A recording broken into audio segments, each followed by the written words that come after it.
Hey, hey, hey, how's everybody doing? Anybody know what day of their cycle they're on? Okay, so for the last couple weeks, I've been talking about using your cycle with nutrition, using your cycle with your exercise. And I was exploring some other accounts recently and realized that, you know what? Most of us have only a real cursory understanding of how our cycle works, right? Like back in 5th grade, they weren't worried about when we were frisky. They weren't worried about migraines and headaches. They were worried about, like not staying in your pants and things like that. But we didn't really go into the whole thing, leaving our own cycle to be kind of a mystery to us. So I thought I would take this week to #KnowYourCycle so we can get a little bit more familiar with, hey, is this normal? Is this not normal? Is this perimenopause? This is a little different. Or is this normal? Everybody has it. It must be normal. Maybe it's just common, but not normal, right? So I wanted to take this week and cover the basics of our cycle a little bit. So today I'm going to start with just the basics, the basics, because, hormones are way more than just estrogen, progesterone, and testosterone. Okay?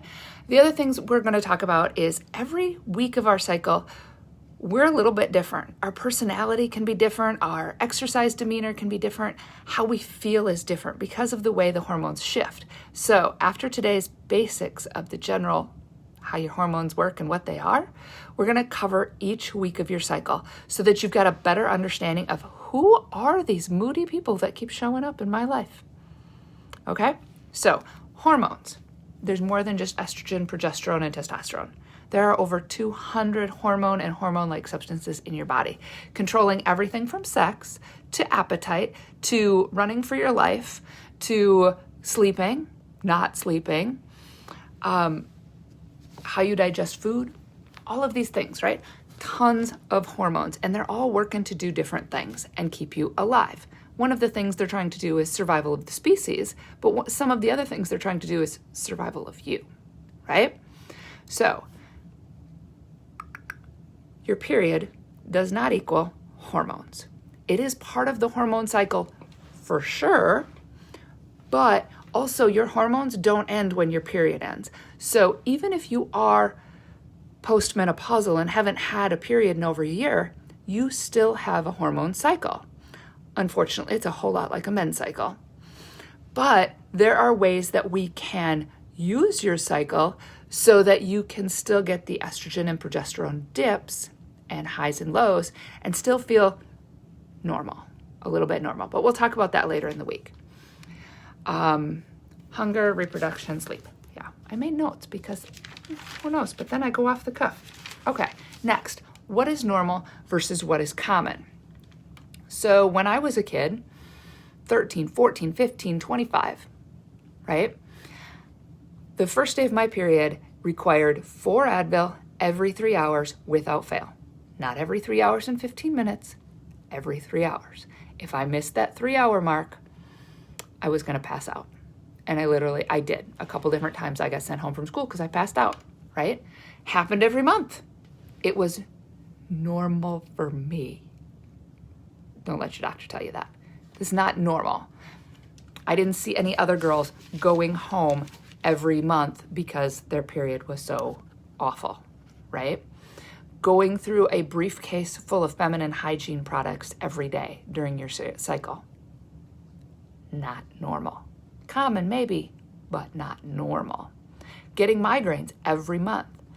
Common, not normal. PMS.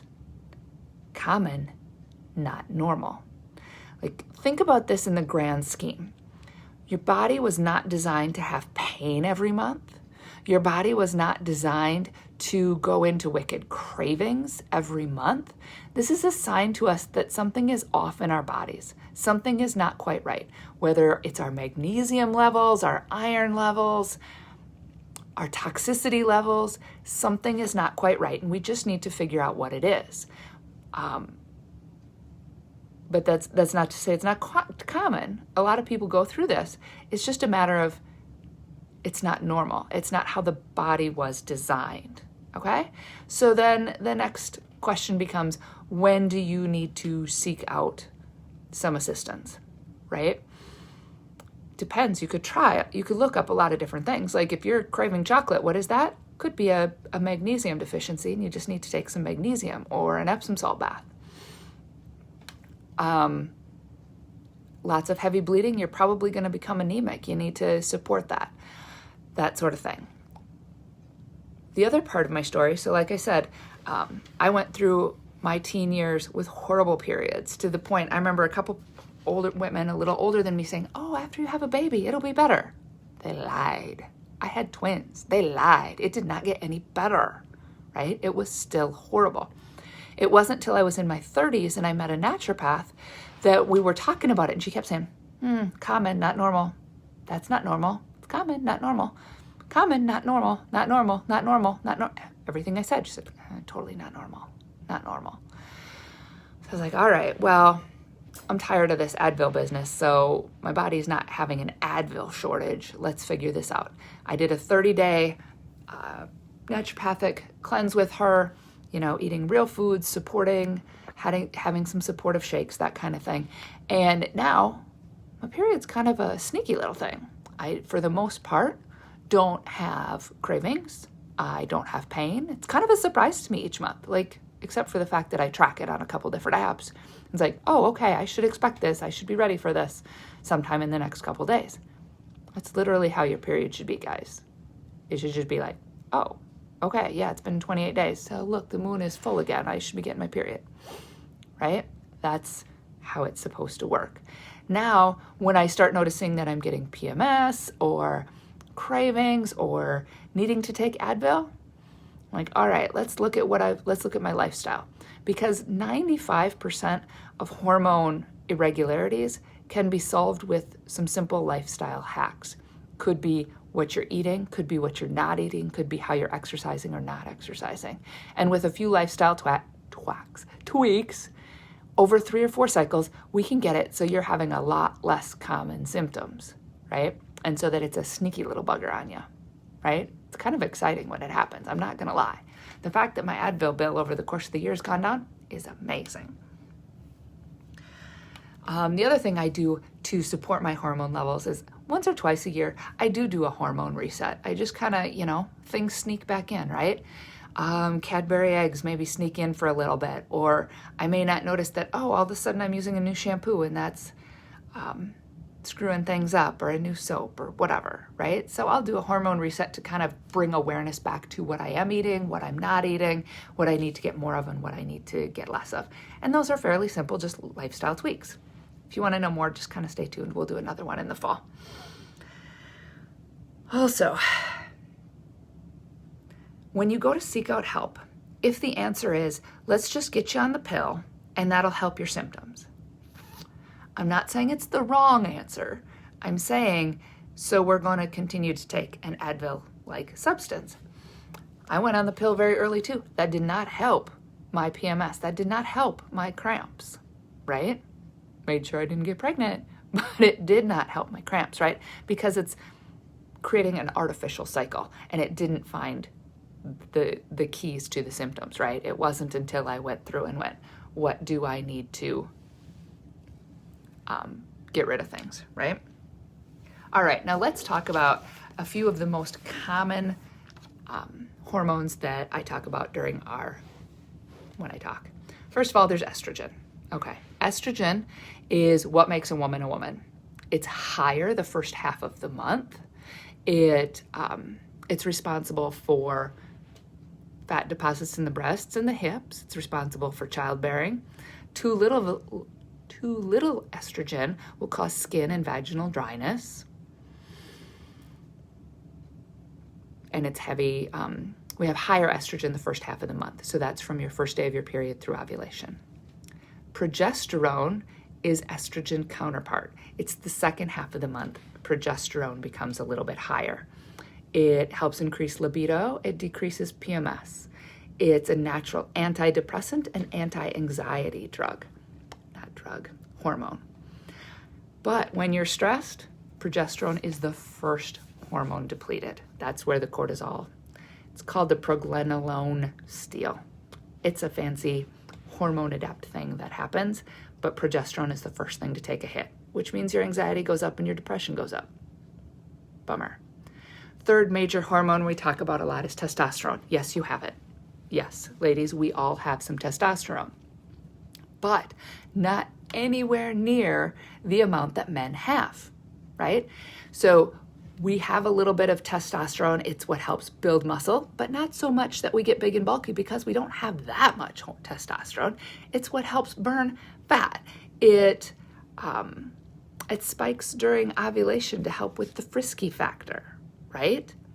But if you have stress or if you have a lot of insulin running around in your system, it kills the testosterone levels, right? It's always running around in the background. We need a little bit of testosterone.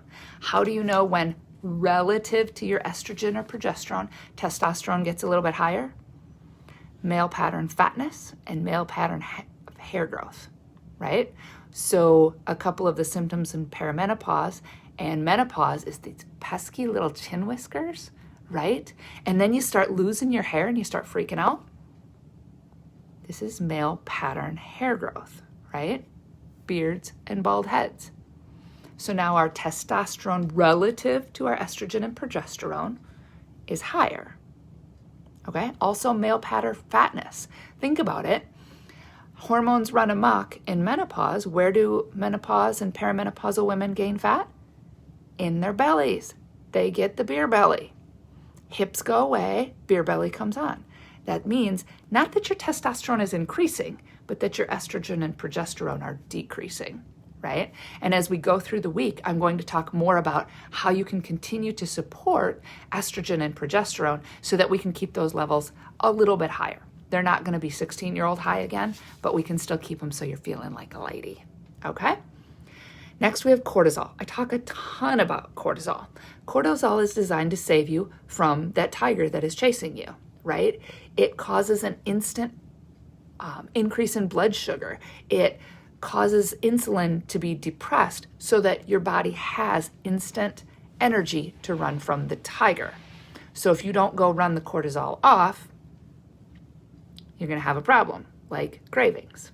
Too much cortisol in the system causes cravings for fat, sugar, and salt to get more of that instant energy to run from the tiger.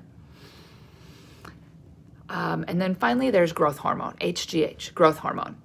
It increases in the body when you get enough sleep, enough protein, and enough intense movement. Not jogging, not like pacing yourself, but intense movement. So some of the workouts that we maybe talked about last week would help increase your growth hormone. In the presence of testosterone, growth hormone helps burn fat and build muscle. It works with insulin and testosterone. Okay, so there's some of the basics. If you've got further questions, be sure to drop them in the comments. Be sure to shoot me a message and I'll help you to the best we can. The next 4 days, we're going to cover 1 week of your cycle every day because like I said, your hormones fluctuate so much throughout the month, causing this month-long cyclical pattern that you don't have to do the things the same way all month long. You can lift weights really heavy for 2 weeks out of the month instead of all the weeks. It's fantastic and still gain muscle. And then when you back off and lean into the yoga and the stress reduction recovery weeks, you're not going to lose as much muscle. It's fantastic, guys. It's so exciting. I'm excited to share with you the ins and outs of Frisky Fiona, Shira Sherry, Laid Back Leona, and Yoga Yaman. See you tomorrow.